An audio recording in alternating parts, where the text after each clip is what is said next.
Šodien mēs jums parādīsim, kā verificēt savu identitāti lietotnē JoulPay, lai jūs varētu ātri un droši izmantot visas lietotnes funkcijas. Pēc tam, kad noklikšķināsiet uz pogas izmaksa, jums tiks piedāvāts verificēt savu identitāti.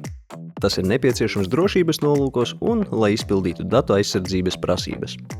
Jūs tiksiet novirzīts uz verifikācijas lapu ar paziņojumu, ka, lai veiktu turpmākās izmaksas, jums ir jāveic verifikācija.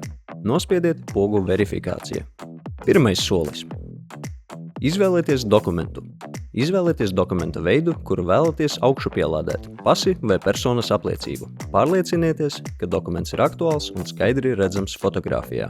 Ja izmantojat personas apliecību, pārliecinieties, ka esat skaidri nofotografējis gan priekšējo, gan aizmugurējo pusi. Otrais solis.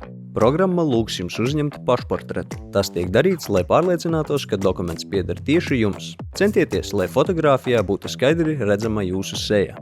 Gatavs! Verifikācija ir veiksmīgi pabeigta. Tagad varat izņemt līdzekļus bez ierobežojumiem. Paldies, ka izvēlējāties JoulPay!